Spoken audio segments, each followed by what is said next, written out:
On a frozen slope the locals called the Mountain of the Dead, a tent was found slashed open from the inside, and completely empty. It was February 1959, deep in the northern Ural Mountains of the Soviet Union. The tent belonged to 9 young hikers who had not come home. What the searchers found next would haunt that mountain for generations. The canvas had not been untied or opened. It had been cut from within, long, deliberate slashes made by a knife from the inside, as if everyone in it needed out at once, and had no time to find the door. Inside, everything was still there. Their boots. Their heavy coats. Their food, neatly stored. 9 pairs of shoes, left in a row. Whatever drove these people into the night, they ran from it without stopping to dress for 30 degrees below zero. Leading away from the tent, down the slope toward a distant tree line, were footprints in the snow. 8, perhaps 9 sets of them, made by people in socks, or a single shoe, or bare feet on the ice. The prints were calm. Evenly spaced. Not the scatter of a stampede, but the steps of people walking, fast, but together, away from the only shelter they had, into a blizzard, in the dark. They were 9 experienced mountaineers. They knew that leaving that tent meant death. And every one of them chose it anyway. The question of why has gone unanswered for more than 60 years. To understand how strange this is, you have to know who they were. They were not careless tourists. They were students and graduates of a Ural Polytechnic Institute, among the most capable young hikers in the entire country. Their leader was Igor Dyatlov, 23 years old, a brilliant and meticulous engineering student. The expedition would carry his name forever, the Dyatlov Pass incident. There were 7 men and 2 women, most in their early 20s. Seasoned in winter survival, trained in skiing and climbing. This trek was their final test, to earn the highest hiking certification the Soviet Union offered. They kept diaries, and they carried cameras, and they photographed everything, laughing in the snow, hauling their packs, building the camp. Those photographs survived. The people in them did not. There was a 10th member who should have been with them. His name was Yuri Yudin. Days into the trek, a flare of old joint pain forced him to turn back, and say goodbye to his friends on the trail. He was the last person to see them alive. He would spend the rest of his life trying to understand what happened on that slope after he left, and he would die, decades later, without an answer. On the 1st of February, the group climbed the slope of Kholat Syakhl, and pitched their tent on open ground, exposed to the wind. That night, something went wrong.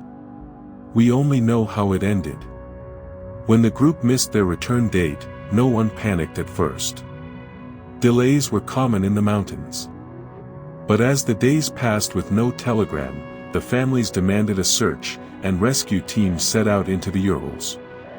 On the 26th of February, they found the tent on the slope, collapsed, half buried, and slashed open.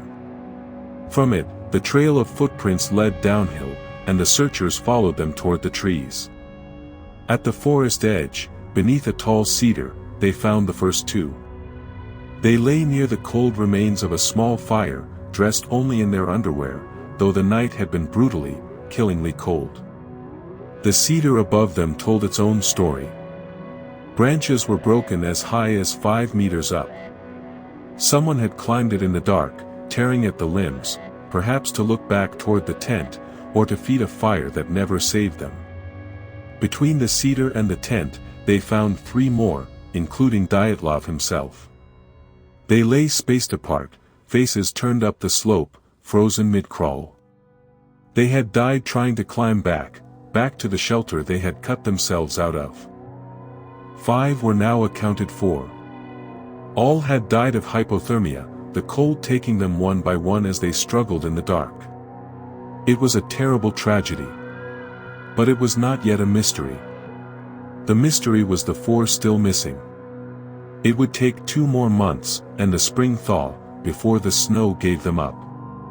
And when it did, the case stopped being a story about the cold, and became something no one could explain. In early May, the melting snow revealed the last four, hidden in a ravine deep in the forest, under nearly 4 meters of snow, in the bed of a frozen stream. Unlike the others, these four were better dressed, some of them wearing clothing taken from friends who had already died. They had lived longer. And they had not died of the cold. The autopsies described injuries that should not have been possible. 2 of them had massive fractures to the chest, the ribs crushed inward. 1 had a shattered skull. The force, the doctors wrote, was comparable to a high-speed car crash. And yet there was almost no external wound. No broken skin to match the broken bone beneath. As if an enormous pressure had crushed them from the outside, without ever cutting them. The lead investigator wrote the question straight into the official record. What force could break a human ribcage like glass, and leave the skin above it untouched? He had no answer. The file would only call it a compelling natural force. And there was one more detail, whispered far more often than it was written. One of the young women was found missing her tongue and her eyes. Another of them was missing his eyes as well. The mountain, it seemed, had not finished with them, even in death. When the investigators tried to reconstruct that night, every explanation broke against some piece of evidence that refused to fit.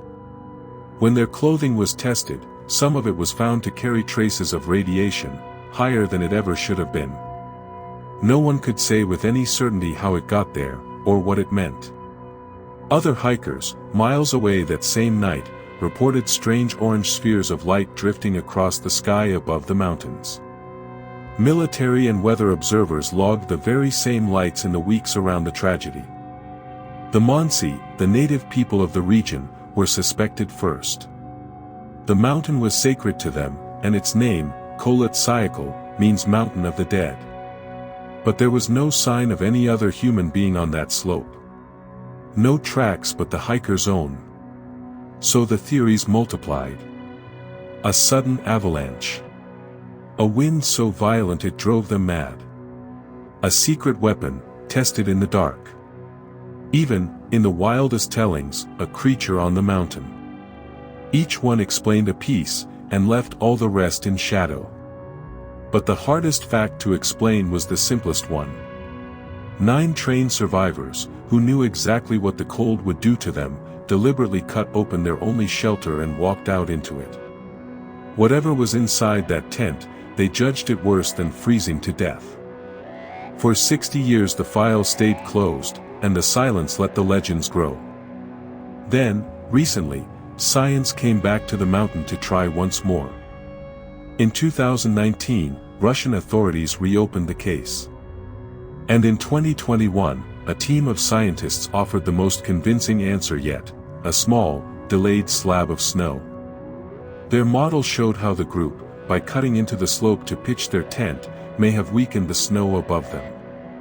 Hours later, in the dark, a slab broke loose, small, but heavy enough to crush a chest, or a skull, against the hard frozen floor. Injured and blinded by the storm, they cut their way out and retreated to the trees, exactly as the bodies suggested they had. It is the best explanation we have ever had. For many people, the case is finally closed.